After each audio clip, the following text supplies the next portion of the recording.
Bienvenue à Mémoire du passé. Aujourd'hui, en compagnie de l'historien Michel Allard, nous découvrons les municipalités de Brébeuf et La Conception sous un angle nouveau. Ces deux municipalités se sont développées le long de la rivière Rouge, où on pratiquait encore la drave il n'y a pas si longtemps, grâce à quelques compagnies forestières qui se sont établies dans la région.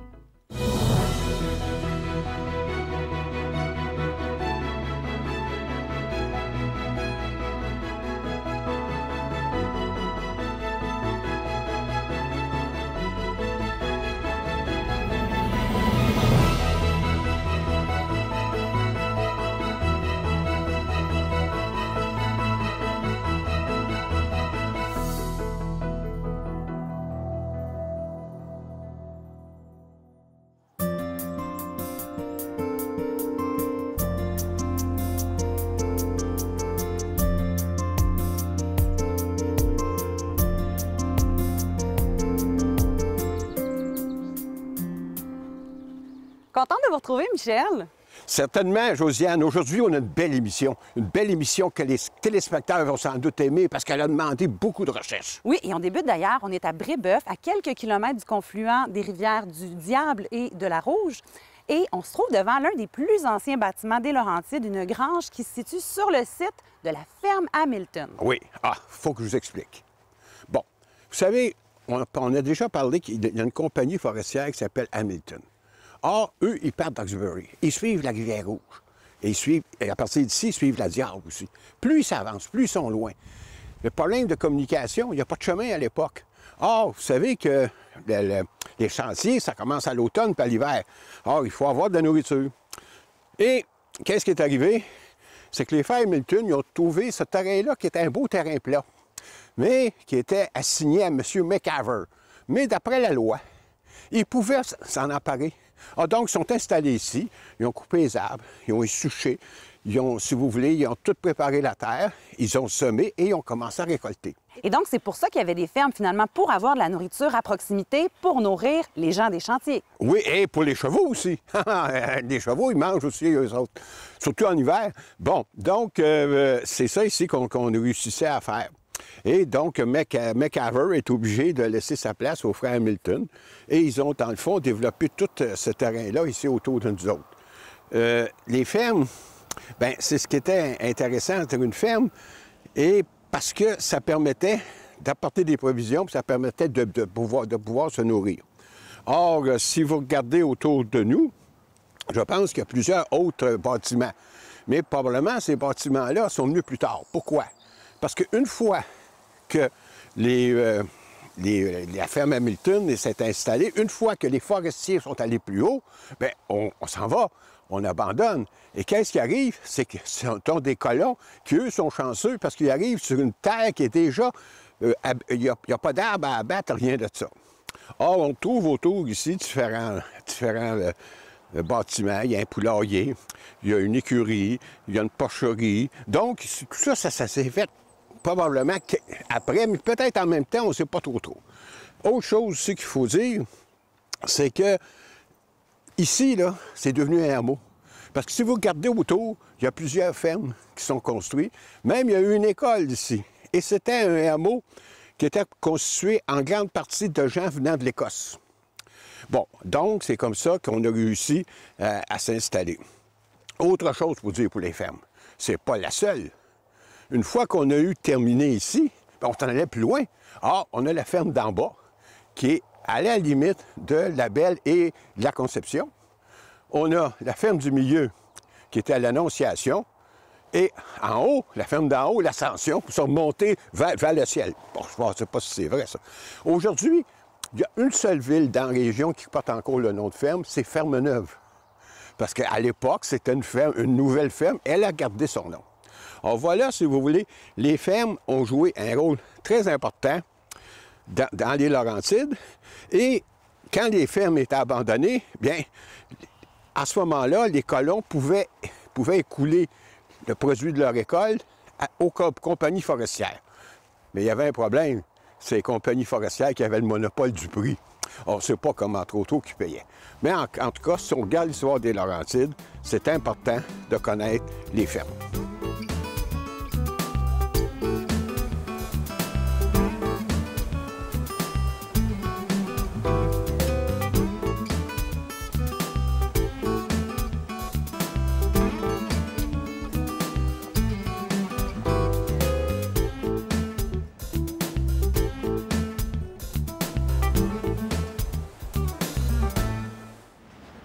Michel, le moulin Coupal, juste derrière nous, juste à côté de la chute au Bleuet, a été construit par Adolphe Coupal, qui est considéré comme l'un des fondateurs de Brébeuf. Et pour l'époque, c'était un moulin avec une technologie plutôt avancée. Oui, oui. Je vais vous dire, Adolphe, quand il est arrivé ici, il avait déjà eu un moulin en amont de la chute au Bleuet. C'est un beau nom, ça. Bon, il y avait eu un moulin, mais le moulin avait été emporté par la crue des eaux. Fait que lui, il fallait qu'il construise un moulin en tenant compte de la crue des eaux. Donc, il a fait un moulin. D'abord, il y avait un canal pour rentrer l'eau qui, si vous voulez, rétrécissait le volume d'eau, ce qui augmentait la force de la turbine. Et il a fait une turbine. Et la turbine qui activait une scie circulaire. Et puis finalement, bien, vous savez, à l'époque, le brandy, c'était important. Fait qu'il y avait une soufflerie pour sortir le brandy. Vous savez ce qu'on faisait avec le brandy? On isolait les maisons. Vous êtes bonne, là. Je vais vous donner un diplôme en histoire. Et si on recule plus loin dans le temps, le cas de Brébeuf peut servir de modèle pour comprendre les séquences de développement dans la formation des municipalités à la fin du 19e siècle dans la vallée de la Rouge. Et ça commence par la présence autochtone. Oui. D'abord, il y avait des Autochtones un peu partout. Ici, il y a ce qui est devenu Brébeuf, à l'époque, ça n'avait pas ce nom-là. Il y avait au moins 3 familles. Michel Commandant, la famille de Michel Commandant. Il y avait la famille de M. Chipipipé. Et puis, il y avait un nommé Mancos. Bon, eux autres, ils étaient ici dans la région. Qu'est-ce que ces Amérindiens-là ont fait quand les colons sont arrivés? Bien, il y en a quelques-uns qui sont restés sur place. Il y en a d'autres qui sont allés plus loin à l'intérieur des terres. Et il y en a d'autres qui sont allés dans des réserves comme Maniwaki. Bon, donc, les Autochtones. Le deuxième groupe, ce sont les forestiers. Les forestiers, ils coupent les arbres. Ils coupent les arbres, ils les mettent sur la rivière et puis ils les envoient vers l'embouchure. Or, les forestiers, qu'est-ce que l'avantage? C'est que quand les colons sont arrivés, ce qu'ils cherchaient, c'est une terre où déjà les arbres avaient été coupés. Parce que si les arbres avaient été coupés, qu'est-ce qu'il leur restait à faire? Il leur restait à faire brûler les broussailles, la fardoche qu'on appelait. Faire brûler les broussailles, puis aplanir le terrain, enlever les souches. C'était pas facile d'enlever les souches, et puis ils pouvaient commencer à semer. Or, les premiers colons, il y en a eu plusieurs. Il y a les Labelles, il y a les Prud'hommes, il y a les Coupal, il y a les Marquiers, il y a les Campeaux, il y a les Charbonneau. En tout cas, il y en a au moins une vingtaine. Et la plupart venaient du diocèse de Montréal. Or, ils sont installés ici. Et puis, bien, c'est là, à ce moment-là, que Coupal est arrivé. Qui a été convaincu par le curé Labelle de venir s'établir ici. Oui, il avait été convaincu par le curé Labelle. Alors, comme je disais tout à l'heure, il a fait ça au moulin, mais attention, là, lui, là, t'es pas fou, là. Il dit, ce qu'il voulait faire, c'est une municipalité. Or, comment faire une municipalité? Il savait que la plupart des municipalités de la région sont construites autour d'une mission, construites d'une église, une chapelle, une église. Ah, il a demandé la permission de construire une chapelle à Monseigneur Duhamel, qui était évêque d'Ottawa. Bon. Non, mais Monseigneur Duhamel, il était réticent. Mais là, qu'est-ce qu'il a fait? Il a réuni une quarantaine de personnes, ils sont allés chez le notaire et ils ont passé un acte notarié comme quoi ils s'engageaient à payer pour la construction de l'église. Alors là, Monseigneur Duhamel, c'est parfait. Alors, il a créé une mission. Savez-vous comment elle s'appelait? La présentation de la bienheureuse Vierge Marie de Coupalville. C'est tout un nom, hein? Bon. Or, la mission. Coupal n'est pas fou non plus. Il va faire sa résidence près de l'église. Qu'est-ce qui va arriver après ça? Un magasin général. Qu'est-ce qui va arriver après ça? Une épicerie. Qu'est-ce qui va arriver aussi? Il y a des ouvriers, il y a des menuisiers. Il y a un bureau de poste qui va arriver. On parle d'une vraie formation d'un village. C'est vrai, c'est la formation d'un véritable village qui se fait autour de l'église. Et puis là, bien, ayant la paroisse, ayant l'église, ils vont demander un peu. Il y a le bureau de poste, qui s'appelait le beau nom de la chute au Bleuet. J'aimerais ça avoir ça comme nom de la municipalité. Puis après ça, c'était Brébeuf. Pourquoi Brébeuf? Bien, Brébeuf, c'est un martyr canadien qui s'est fait... martyriser, semble-t-il, par les Iroquois dans les années 1648. Bon. Puis, on a fait un saint. Bon. Or, on a pris ce nom-là.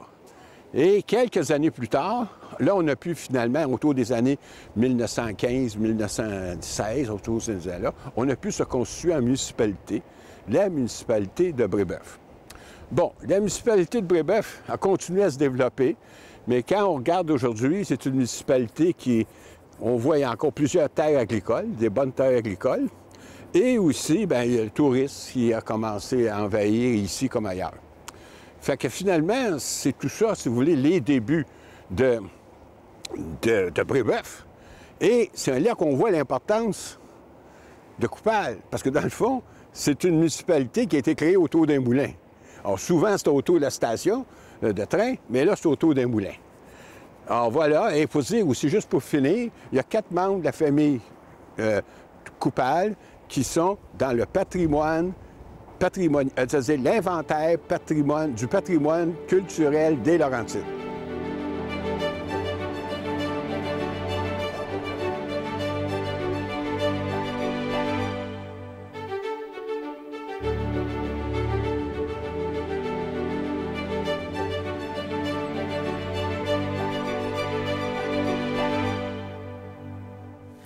On est devant le pont couvert Prud'homme, qui est un des rares qui reste dans la région.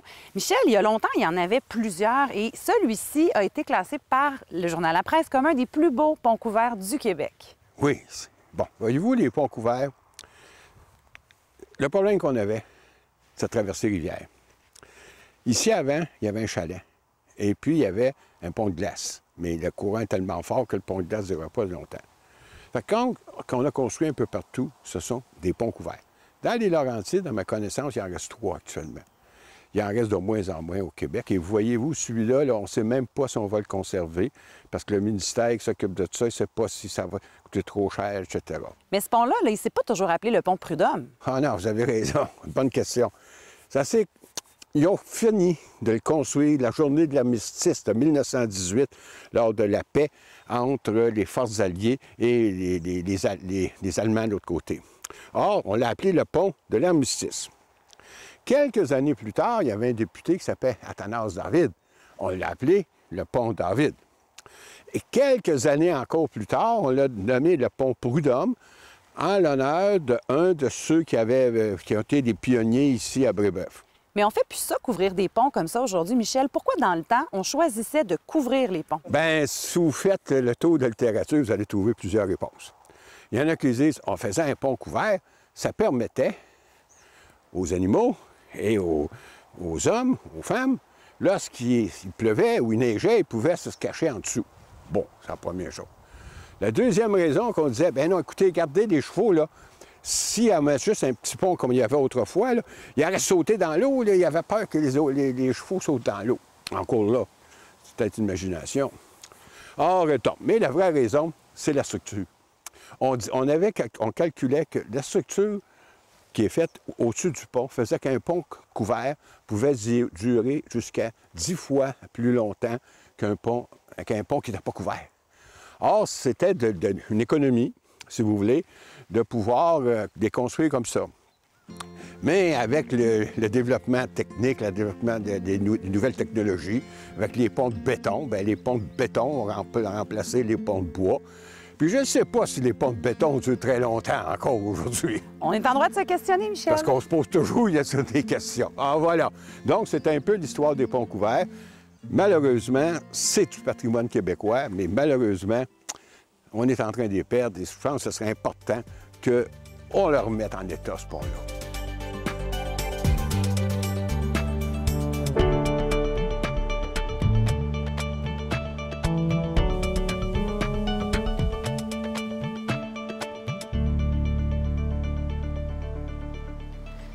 Il n'y a pas seulement que Brébeuf qui a un pont couvert. Ici, à la Conception, il y en a également un, Michel. Oui, mais il faut dire qu'il était un peu spécial. D'abord, ici, au début, c'était un pont ordinaire. Il a passé au feu. Il a été construit au 19e siècle. Il a passé au feu. Une couple de fois, la grue a failli l'emporter. Fait que finalement, il n'était pas en très bonne, si vous voulez, c'était pas bien, en bon état. Voilà, vous avez le mot. Et là, il y a des gens d'ici de la Conception qui ont décidé d'en faire une salle de réception. Salle de réception, surtout pour les mariages. Regardez ici, là. Regardez la forme, là. C'est comme une église, c'est comme l'entrée d'une église. Donc, ça rappelle l'église. Donc, il se fait ici plusieurs mariages au cours de l'été, mais ça peut servir pour d'autres réceptions. Donc, le pont Godin, nommé après Zéphirin Godin, qui était le maire à l'époque, traverse la Rouge. Mais d'abord, Michel, pourquoi est-ce qu'on l'appelle la rivière Rouge? La rivière Rouge, c'est une rivière, je vais vous expliquer, à part du lac Fugère, en haut de Mont-Laurier. Puis elle descend jusqu'à la Conception, elle descend sud-ouest. Et rendue à Conception, elle tourne complètement et elle s'en va se jeter dans la rivière des Outaouais. Donc, c'est une espèce de grande route pour les ports, une autoroute. Mais pourquoi qu'elle est rouge? Parce que, semble-t-il, il y a de l'oxyde de fer. Alors, les roches qui viennent du bouclier canadien ont de l'oxyde de fer, ça s'oxyde, et ce qui fait que le fond de la rivière a de l'air rouge. C'est donc dire que c'est un élément naturel qui a eu un impact assez important sur le développement économique des Laurentides. Oui, comme je vous disais tout à l'heure, c'était une autoroute. D'abord, pour les Amérindiens. Les Amérindiens, les Autochtones qui faisaient le commerce de la fourrure, ou même qui s'en servaient pour voyager, parce que je vous ai déjà dit qu'il y avait sur le long de la rivière Rouge, il y avait plusieurs groupes d'Amérindiens qui étaient établis. Donc, c'est un moyen de transport. Deuxièmement, où ça a été une route très importante, c'était pour les forestiers. Or, qu'est-ce qui se passait? Habituellement, vers l'automne, milieu d'automne, les bûcherons montaient la rivière Rouge pour couper le bois. Et là, sans là, il n'y a pas de train, il n'y a pas de camion, il n'y a pas d'avion. Or, qu'est-ce que le moyen de transport? C'est la rivière. Qu'est-ce qu'on faisait? On coupait le bois. On coupait le bois en morceaux de 4 pieds, dans des billes qu'on appelait la pitoune. On dit que c'est un numéro indien. Non, c'est un nom indien qui veut dire un petit cylindre de bois. Or, on met les pitounes sur le lac. Mais on construit aussi le long de la Rouge différentes dames qu'on appelait des digues. Mais les travailleurs, ils appelaient ça des dames. Alors là, on met ça là. Et lorsque le printemps arrive, la neige fond, la glace fond, et là, on ouvrait les digues. On appelait ça le grand coup du printemps. Mais là, on lance pas ça n'importe comment. C'est comme un troupeau de billes que vous lancez pas comme ça. Ça prenait des gens pour conduire à ce qu'on appelle les draveurs. Alors, les draveurs, eux, ils s'installent, ils ont des grands pics. Ils ont des grandes perches, c'est-à-dire finis par un crochet. Et là, ils s'installent soit sur le bord de la rive pour ramener les billes, les pitounes, vers le centre, ou dans des embarcations qu'ils appelaient des boats. Alors, et là, dans les boats, il fallait qu'ils poussent, etc. Puis à un moment donné, quand un embarque commençait à se former, il marchait sur les billes roulantes. Il marchait comme ça pour pouvoir aller pousser pour continuer. C'est pour ça que c'était super dangereux, hein? C'était très, très, très dangereux. Parce que quand quelqu'un tombait dans l'eau, personne ne pouvait aller le chercher. Et donc, les bio passaient juste en dessous de nous ici et pouvaient se rendre, certains, jusqu'à Hawkesbury. Oui, mais il y avait des embarques aussi qui se faisaient. Mais là, des embarques, dans ce temps-là, on prenait de la dynamite. Quand on n'était pas capable avec les bras, on prenait de la dynamite, puis on les faisait sauter. Fait que ça, si vous voulez, c'était un métier dangereux. Mais c'était un métier populaire. Quand on parle des rafman de chansons, où sont passés les rafman, c'est bon. Bien, c'est ça, les rafman, les gens qui s'occupent du bois, les gens qui font la drave, etc. Et ça a duré assez longtemps au cours du 20e siècle. Bien, ça a fini ici en 1968. En 1968, on a arrêté de faire la drave parce que maintenant, il y a des camions qui transportent le bois. Et en même temps, bien, ça a permis de pouvoir se baigner un peu plus là-dedans. Mais il faut dire que c'est quand même une rivière difficile. Il y a des rapides, il y a des battures de sable qui changent de place, etc. Mais aujourd'hui, c'est devenu plutôt un endroit de plaisance, mais quand même assez difficile à naviguer encore.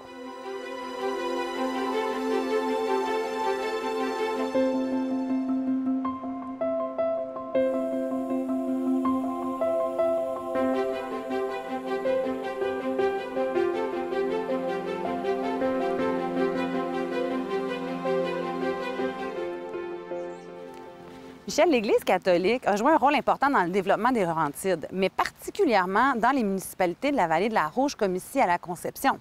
Oui. Le plus grand promoteur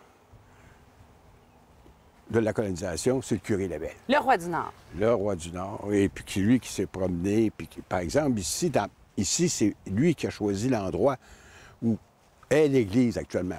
Bon, ils choisissaient ça partout. Or, le curé Labelle, c'est un homme important à ce niveau-là. Deuxièmement, il y avait plus le curé Labelle. Dans la loi, il était prévu dans la loi de la colonisation qu'on donne 50 acres pour construire un temple, une église, et le cimetière. Alors, pour les vivants et pour les morts. Bon. Troisièmement, il y avait ce qu'on appelait les sociétés de colonisation. Les sociétés de colonisation, il y en avait à Montréal, il y avait à Montarville, il y en avait un peu partout. Ce sont des gens qui ramassaient de l'argent pour subventionner les colons ou subventionner à un moment donné une municipalité qui commençait, etc. Or, ces trois choses-là, ensemble, étaient, si vous voulez, excessivement importantes. Puis, il ne faut pas oublier une quatrième chose, qui reste encore, c'est que les noms, la conception, la présentation de Marie, l'Annonciation, l'Ascension, c'est tous des noms qui font partie du culte, de la liturgie de l'Église. C'est sans compter les saints qu'on progresse de côté. Alors, ça veut dire que l'Église a joué un très grand rôle dans l'organisation des villages, dans l'organisation des paroisses, comme on le trouve aujourd'hui. Le rôle du curé dans une paroisse ne se limite pas seulement à la vie religieuse ou à faire construire des églises ou des presbytères. Ici, le curé est également engagé dans certaines entreprises civiles. Ah oui, je vais vous en raconter une bonne. Le curé Labelle, OK, il a écrit « Un curé doit cultiver à côté de chez lui. Alors, il y a une partie qui appartient, donc qui appartient à l'Église. Il doit la cultiver et puis il doit tout ça donner les produits aux paroissiens.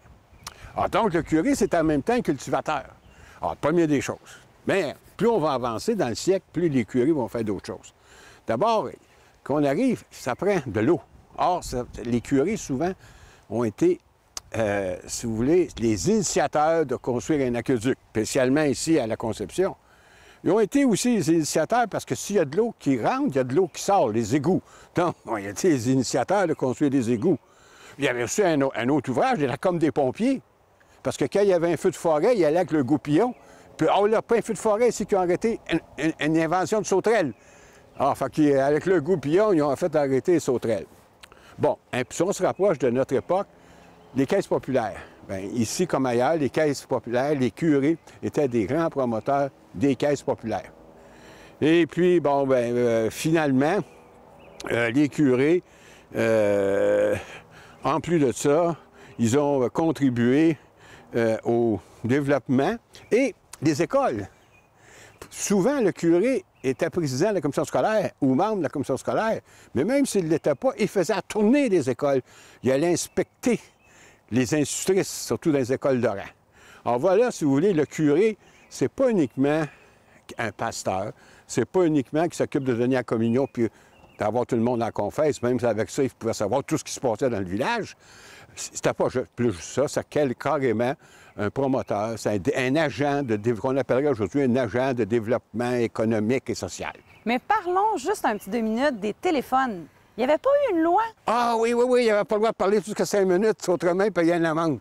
Ben oui, parce que vous savez, le téléphone, tout le monde pouvait embarquer sur la même ligne dans ce temps-là. Ben oui. Vous savez, il y a un texte de Félix Leclerc, les petits oiseaux qui sont sur une ligne de téléphone. Il y a un texte qu'il avait écrit pour la radio, et les petits oiseaux se parlent. Ils écoutent au téléphone. Alors, c'est ça, quand quelqu'un entendait son téléphone sonner, c'était un coup, c'était pour monsieur un tel, 2 coups, c'était pour madame la fortune à côté, 3 coups, c'est pour elle. Mais tout le monde embarquait pour savoir ce qui se passait.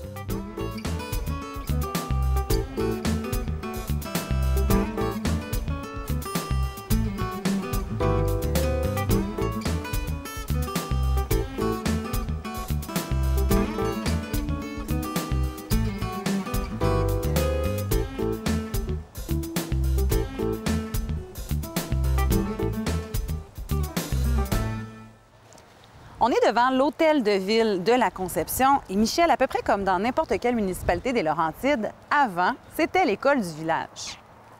Oui, mais il faudrait que je dise quelque chose pour commencer, c'est l'histoire de la municipalité. Ça s'est appelé longtemps la municipalité du canton de Clyde.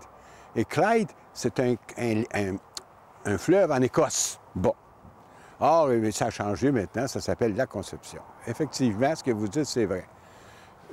Autrefois, avant qu'il y ait l'hôtel de ville, c'était une école de village. C'est-à-dire qu'on avait rassemblé toutes les écoles de la paroisse tous les élèves de la paroisse pouvaient venir à cette école-là. Mais il faut monter dans le temps pour mieux comprendre le système. Lorsque les premiers colons sont établis ici, il n'y avait pas de moyen de transport. Et les colons étaient installés dans des rangs. Alors, habituellement, les rangs, on disait que c'est un rang, c'est une division territoriale, mais c'est devenu des chemins. Or, ce sont des chemins ruraux qui ne sont pas dans le village. Quand on est dans un village, on va dire que c'est une rue. Quand on est à l'extérieur d'un village, on va dire que c'est un rang ou c'est une montée. Alors, une montée reliant deux rangs entre eux. Or, on mettait des écoles habituellement sur une montée entre deux rangs. Et donc, on faisait des écoles de rang pour éviter que les enfants, finalement, aient à marcher de trop longues distances pour se rendre à l'école. Voilà. Il ne fallait pas qu'ils vivent dans ce temps-là, parce qu'écoutez, dans ces écoles-là, on allait de première à 7e année. On a des enfants de tous les âges. Et il avait une institutrice. Une institutrice qui, souvent, était une jeune fille à peine plus vieux, ou plus vieille, si vous voulez, que les plus vieux qui étaient en 7e année, parce qu'il y en a en 7e année, il y en avait qui avaient une 7e année longue, là, qui prenaient du temps avant de finir la 7e année. Or, le problème que les institutrices avaient, c'était d'organiser tout ça. D'abord, les institutrices restaient à l'école, couchaient à l'école. Les institutrices devaient chauffer l'école. Et puis, les institutrices devaient être capables de l'enseigner toutes les matières à tout le monde. Or, souvent, ce qui se passait, c'était les plus vieilles qui enseignaient aux plus jeunes. Parce que la difficulté, c'était de montrer à lire, à écrire, à compter. Une fois qu'on avait fait ça, bien, les enfants pouvaient se débrouiller un peu par eux-mêmes. Et la grande invention à l'époque, hein, croyez-moi comme pas, c'était le tableau noir. Parce que le tableau noir, avant, chaque enfant avait un petit tableau pour lui-même. Là, avec le tableau noir, on pouvait mettre des problèmes à une place, etc., faire travailler les élèves d'une façon séparée. Bien, aujourd'hui, on invente d'autres choses, mais le tableau noir, on avait réglé tous les problèmes de l'éducation. Bon, en tout cas. Bon, et ces filles-là, c'est des filles dévouées, c'est des filles jeunes, mais quand elles se mariaient, elles perdaient leur emploi. Et puis, non, elles ne gagnaient pas cher. 75 piastres par année, 100 piastres par année, et même dans certaines municipalités, dont celle qui sont aujourd'hui, il y a des années, on fermait les écoles. Pas à cause de pandémie, on n'avait pas d'argent pour payer les institutrices. Bon, et ces écoles de rang-là, à un moment donné, on a décidé que, quand on a commencé à avoir des autobus jaunes, on a fermé toutes ces écoles de rang-là et on a fait une école au village. Il faut dire qu'il y avait déjà une école au village, parce que l'école au village, bien, ça n'en a pas tout le monde, et souvent, les religieuses enseignaient dans les écoles de village et non pas dans les écoles de rang, être tout seul perdu dans un rang. Bon. Or, on a ramené toutes les écoles de rang, on a fait une école de village, et lorsque la réforme qu'on a créé les commissions scolaires régionales, bien, malheureusement, on a fermé toutes ces écoles, presque toutes ces écoles, et puis pour que les enfants aillent dans une municipalité plus populeuse. Donc, par exemple, les jeunes d'ici...